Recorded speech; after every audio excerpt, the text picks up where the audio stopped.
In this video, what I'm going to be doing is showing you guys some updates around some of the most exciting mods coming to Fallout 4. Some of these you've probably heard of. Some of them are massive overhaul projects like Fallout Miami or even Fallout London. But some of the other ones I'm going to be highlighting to you guys today are new mods, just newly created, but still really cool and that will bring some really quality content to the Fallout 4 modding scene. If you guys do enjoy the content, you can leave a like or subscribe. But one other aside, if you remember, I asked you randomly to vote for a trailer in some past videos. Well, we actually qualified to the next round. And this time it's getting interesting because now you guys could actually win some prizes for voting. So what you have to do is actually pretty simple. Go on this website that will be linked down below. Just select the name Blower as I do in this video. It's one of the first options there. And then fill out the rest of the information to successfully vote. After doing that, in the comments of this video, just type in I voted and then some way of contacting you. You can put in your Twitter handle, Xbox handle, whatever, even if you have your email address on your channel page. In the next 48 hours, I will select one of you at random to win $100. That could be via a Steam gift card, an Xbox gift card, or just even over PayPal. So if you do want a chance at winning that money, please do vote and comment down below after doing so. But either way, looking at the first mod on this list, we do have Fallout Miami. I've talked about this mod quite a few times on the channel in the past, and effectively what it's going to do is add in a DLC-sized mod to Fallout 4 that is post-apocalyptic Miami, featuring its own custom factions and quests, the whole 9 yards. In their latest February update, they shared quite a few new details around the mod, one of the first ones being around Sunshine Cove. Before the bombs dropped, this was the location of a high-end hotel and casino that did feature some mob involvement, but as it appears in Fallout Miami, it's going to be managed by the Cubanos, and even more specifically, one guy named Mr. Goodman. It's going to serve as a hub for slavery in Fallout Miami, a new feature they have discussed adding in that'll give you quite a few additional options to play as either a good or bad character. Although outside of that, they actually discuss some of the new features coming with this mod, one such one being a faction reputation system, very similar to what we had in Fallout New Vegas. They mention how it won't be quite as involved as the one in that game, but further, it will still have a definitive impact. It'll affect what opportunities you have with the various factions, but even further, which ending you end up getting. They also show off a video of some animations for something we saw last time, that known as the Liberator, a quad barrel shotgun. These look really smooth and nice. They mention how this is going to be one of those mods that comes out ahead of the full mod release, so hopefully in the next few months. And then finally, they end things off by showing us some more of that awesome world space of the Miami wasteland. All in all, I'm really excited for this mod. I feel like gradually they've been sharing with us some of the new features and mechanics coming with it, like the faction system, the slaver system, and at least as of right now, those two sound like they're going to add quite a bit of replayability. You'll want to side with different factions to see what kind of outcomes those lead to. Although outside of that, we do have another one of these larger overhaul mods that recently posted an update. That one's actually going to be from Fallout London. This is definitely one of the younger projects out there. I have shown you guys a trailer from them in the past, but it doesn't have the history like Fallout Miami or even some of the other large mods we do know about. Well, either way, in this most recent update, they share with us quite a few interesting facts around this mod. One of the first being that they will have monthly updates around this, very similar to what a lot of other mods are doing now, like Fallout 4 New Vegas and Fallout Miami. Some of the first things they share are actually details about the setting and lore that will be going on in Fallout London.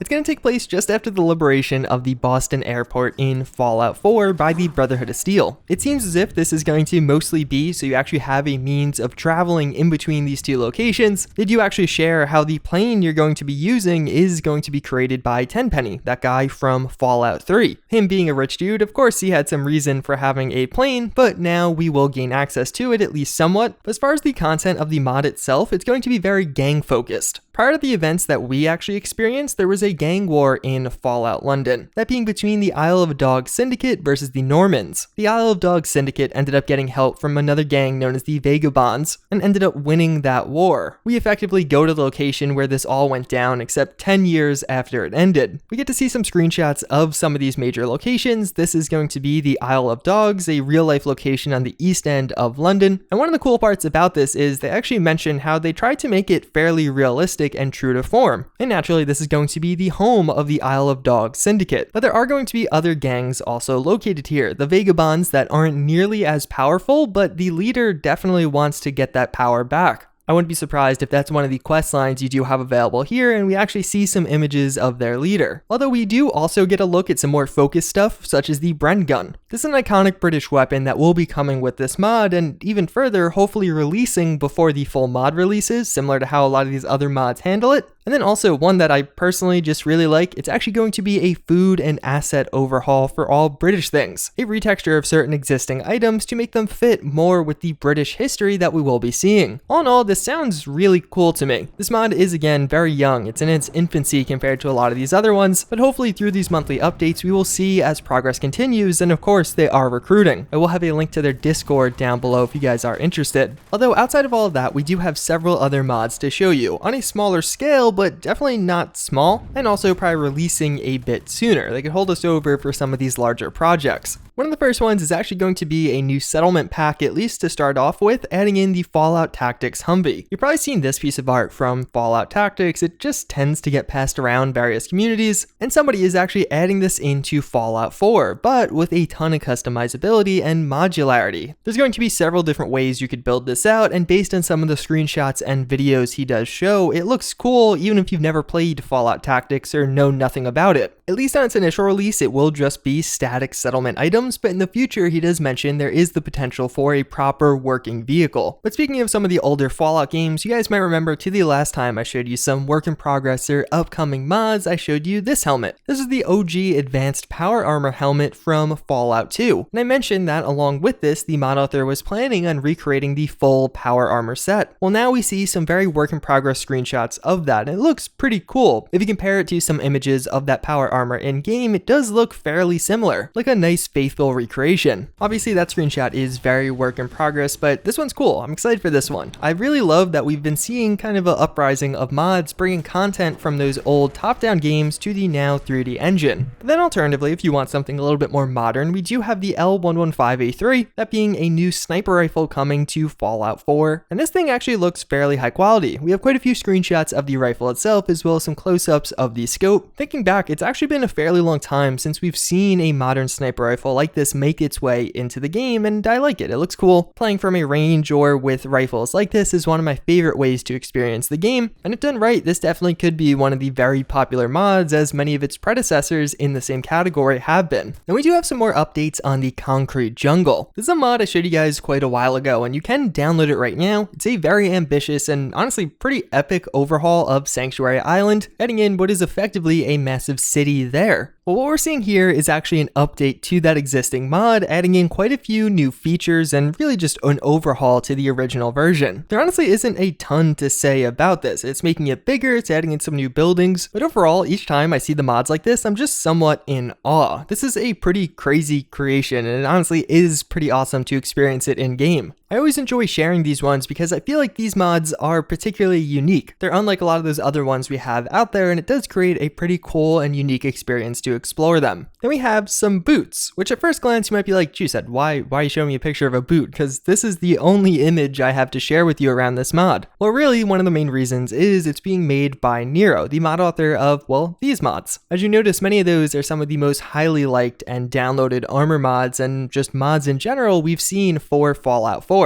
In the description of this image, he mentions how he's working on a totally new mod, being basically a full armor set. All he's sharing right now is the boots image, but invariably in the future, we'll see more. He does mention how it's going to be for one of the factions he has yet to cover and be a full proper armor set, featuring an under armor as well as arms, legs, chest, and helmet, but then also other accessories like these boots as well as an overcoat. And honestly, I'm really excited for this. Even though we're just seeing the boots as of right now, I could see this being cool, and it almost looks like it has a more modern military themed or even a little bit old school US military. It's actually been a while since we've gotten some fully fledged armor mods, actually adding in all the individual pieces and not just one individual unit. So I'm excited, and of course it is from Nero, so that's another reason to get pretty hyped. But another image I do want to point out is this one, and this is obviously not that exciting, but it's actually around a game you guys have probably been enjoying, that with Apex Legends or even Titanfall, the better brother of Apex Legends. So this mod author has created a lot of really unique things in the past, and he does mention that he's actually going to be creating some totally unique power armors from Apex Legends in Fallout 4 with custom frames and everything. He's created some really unique armors in the past, and that's the reason, even though we just have like a, hey, I'm working on this, no images or anything, that I did want to cover this, because again, he has done some awesome work. Plus, with how popular Apex Legends has been and how good of a game Titanfall actually is, I imagine quite a few of you guys actually will be interested in this one. But either way, that's pretty much going to wrap it up for this video. Hopefully you guys are excited. I tried to balance this out. Roughly half the video, or maybe a little less, was focused on those larger overhaul mods and their bigger updates to them, while the other half of the video was more on some of these smaller mods that still aren't small, but will hopefully be released before the larger ones. Either way, as always, again, I thank you all for watching. I hope you enjoyed this, and with that, I hope to see you all next time. Later.